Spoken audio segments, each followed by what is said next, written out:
नमस्कार मित्रांनो, आज आहे मी माझ्या गावच्या ग्रामपंचायतीच्या समोर। आज मी तुम्हाला माहिती देणार आहे माझ्या गावाविषयी, म्हणजे गावामध्ये जे जे काय फीचर्स असतील। महाराष्ट्रातील इतर टिपिकल खेड्याप्रमाणेच हे सुद्धा एक खेड आहे। तर सुरुवात करायची म्हणून मी ग्रामपंचायतीच्या ऑफिसच्या समोर उभा आहे आता। तर ह्या रांजणवाडी ग्रामपंचायतीची स्थापना 1992 साली झाली आणि दोन छोट्या छोट्या वाड्यांचं मिळून हे एक ग्रामपंचायत आहे, रांजणवाडी आणि बेंगडेवाडी। तर ह्या वाड्या कशा आहेत, भौगोलिक स्थान काय आहे हे थोडंसं टॉपला जाऊन आपण बघूया, त्याशिवाय कळणार नाही ते। तर चला मग जाऊया, चला तर इथून वर जाऊया। ही आहे दिवडाग, जास्त हाईट नाही आहे, पण तिथे गेल्यानंतर आपल्याला आजूबाजूचा परिसर, गावची रचना हे बघायला नक्की मिळेल। चला मग।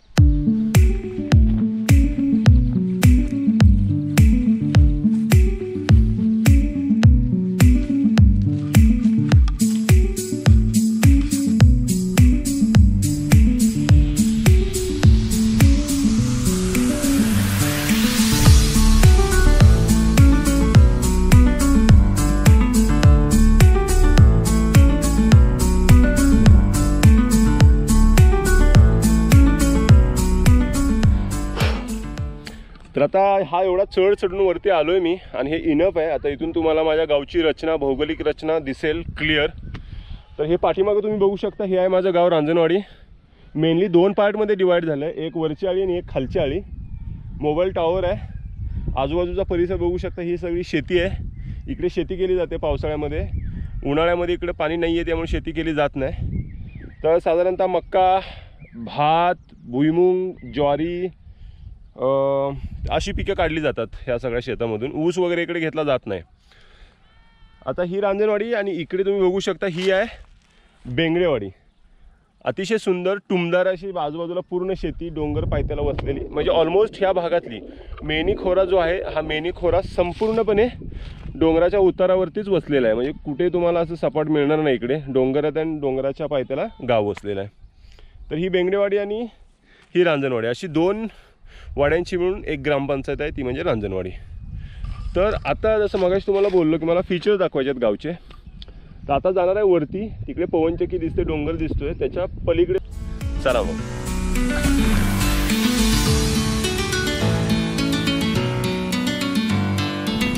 इथे यासाठी थांबलोय की ही जागा बघा, इथे माझ्या पाठीमागे इतकी जबरदस्त आहे ना, खूप छान। खूप दमलो पण मजा आली। म्हणजे या पॉईंटला पण मी कधी आलो नव्हतो, एवढ्या जवळ राहून सुद्धा। आणि इथून जो व्ह्यू आहे आजूबाजूचा चौफेरचा, अमेझिंग आहे। म्हणजे पाठीमागे तुम्ही बघू शकता पूर्ण हा चांदोली साईडचा अभयारण्याचा तो सगळा पट्टा तिकडे असं तो पण दिसायला लागलाय। हा अमेझिंग आहे, तुम्हाला एकदा फिरवून दाखवतो मी, मग कळेल।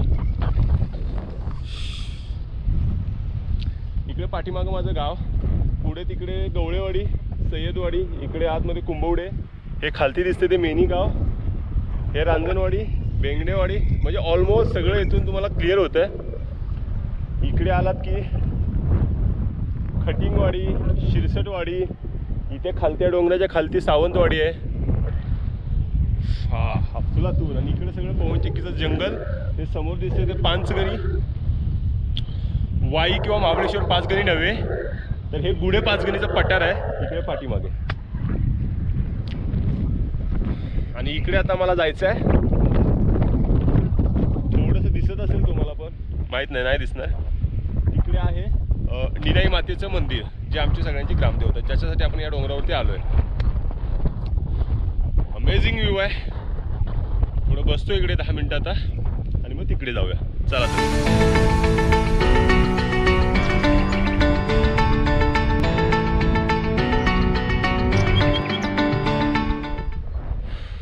तर एकदाच आता निनाई मंदिराच्या इथे पोचलोय। चला बघूया आता निनाई मंदिर कसं आहे ते।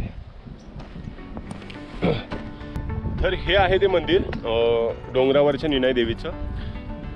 सुरुवातीला छोटं होतं दगडमातीचं, त्यानंतर आता गावकऱ्यांनी मिळून हे ते डिमॉलिश केलं, पाडलं आणि त्याच्या ठिकाणी हे छानपैकी असं छोटंसं पण मस्त असं एक मंदिर बांधलेलं आहे।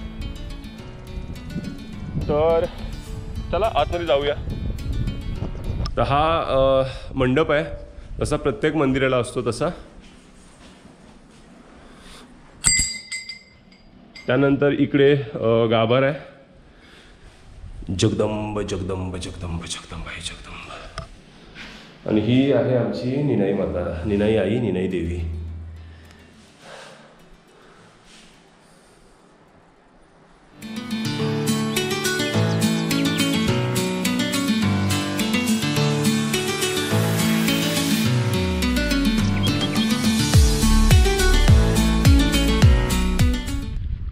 तर आता मी इथून निघणार खाली, म्हणजे या साईडला उतरणार, पूर्वेच्या साईडला. चला तर.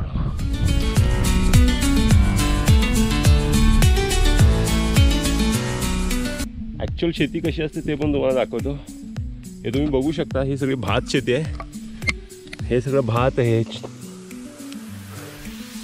आता असं उगवत आहे आणि याच्यावरती मस्त बिलंगा वगैरे फिरवून आता कोळपण झालेली दिसते. माझ्या आजूबाजूला पूर्ण ही भात शेतीच आहे.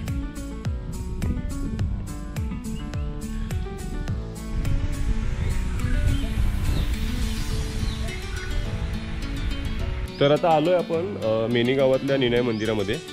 मगाशी आपण वरची निनाई बघितली डोंगरावरची, ती चरणची निनाई आहे आणि ही मेनी गावातली आहे. अशा एकूण 12 बहिणी आहेत, वेगवेगळ्या गावामध्ये प्रस्थापित केलेल्या आहेत. कोकरूड म्हणा, येळापूर, त्याच्यानंतर करुंगली, मेनी, चरण अशा वेगवेगळ्या ठिकाणी त्या जाऊन वसलेल्या आहेत. त्यानंतर अजून एक या देवीचं किंवा असं म्हणा की प्रत्येक पांढरी म्हणजे गावची जी जमीन किंवा गाव आहे, गावची माती, त्या मातीचं एक ठाण असतं परमनंट.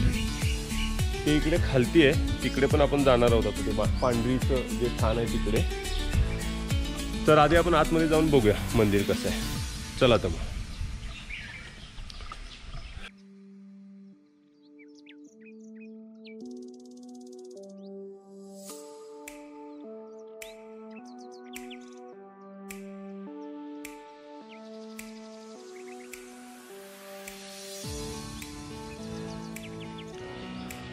तर असं मंदिराच्या डाव्या बाजूला गणपती, उजव्या बाजूला बोल बजरंगबली आहेत. जगदंब जगदंब जगदंब. आणि इकडे तुम्ही बघू शकता आहे, लॉक नाही आहे त्यामुळे आपण याचं शूटिंग करू शकतो. थोडा अंधार आहे. तर ही आहे आपली निनाई देवी, जगदंब आई निनाई देवी माझी माते. तर अशा प्रकारे त्यानंतर मंदिराच्याच उजव्या बाजूला बजरंगबलीचं सुद्धा मंदिर आहे. प्रत्येक गावामध्ये बलाची उपासना करण्यासाठी समर्थ रामदासांनी ते त्यावेळी चळवळ चालवली. त्यानुसार प्रत्येक गावामध्ये एक असतंच. तर आपण आता तिकडे जाऊया.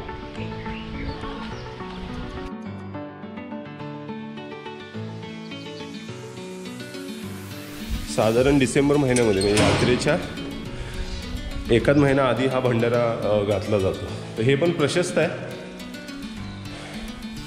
भव्य अशी इकडं मारुतीरायांची मूर्तीची प्रतिस्थापना केलेली आहे.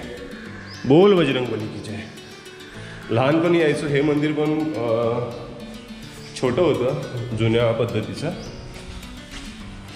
पण आता सगळ्यांनी म्हणजे सगळ्या गावकऱ्यांनी मिळून थोडं सहकार्य करून हे सगळे अशी मंदिरं व्यवस्थित बनवून काढलेली आहेत. ठीक आहे. तर आता आपण जाऊया थळपांढरीकडे. तर आता मी आलोय खाली थळाजवळ.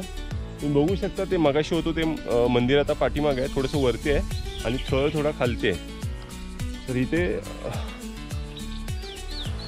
हा आहे थळ. मूर्ती वगैरे काय नाही, फक्त ह्या जागेला फक्त इथे एक छोटीशी मूर्ती हे करून ठेवलेली आहे. बघू शकता 3-4 दगड मांडलेत, एक मूर्ती आहे. हेच ते देव आहेत.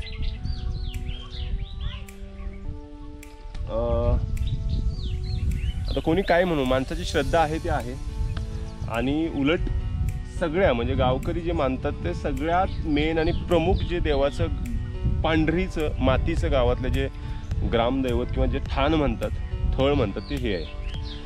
तर तिकडे आला माणूस किंवा कोणी आलं तर इकडे त्याला यावंच लागतं. याचा सुद्धा मान आहे ह्या देवाचा पहिला. ठीक आहे. तर आता चला पुढचं अजून एखादं वैशिष्ट्य गावचं जे काय असेल ते बघूया. तर आता आपण बघणार आहोत ग्रामीण भागातील लोकांचा जीवाभावाचा आणि आत्मीयतेचा विषय म्हणजे कुस्ती आणि त्याचा आखाडा. तर दरवर्षी यात्रा भरल्यानंतर त्या यात्रे दिवशी संध्याकाळी कुस्तीचा फड रंगला जातो. तर तो आखाडा तुम्ही मागे बघू शकता. हे जे मंदिर आहे जे मागाशी होतो आपण, आणि त्या मंदिराच्याच खालच्या साईडला इकडे आखाडा तयार करण्यात आलेला आहे. उत्साहाचं वातावरण असतं या आखाड्यामध्ये. ज्यावेळी कुस्त्या वगैरे असतात दरवर्षी अगदी लाखापर्यंत कुस्त्या लावल्या जातात. आणि ग्रामीण भागातले जे जुने लोक आहेत, वयस्कर लोक आहेत, त्या लोकांना तर तेच एक मनोरंजनाचं किंवा विरंगुळ्याचं त्या काळात साधन होतं. तर हा आखाडा आहे. आम्ही पण बऱ्याच इथं कुस्त्या बघितल्या लहानापासून, फार छोट्या छोट्या मुलापासून, म्हणजे 5 वर्षाच्या मुलापासून ते अगदी चांगले तरणे बाण मल्ल इकडे सगळे कुस्ती खेळताना बघितलेत. अंग असं एकदम शिवशिवतं अशा एकदम अटीतटीच्या कुस्त्या पण झाल्या तिकडं. तर असं हे मंदिर, आखाडा, खालची थळ पांढरी. तर चला पुढे जाऊया.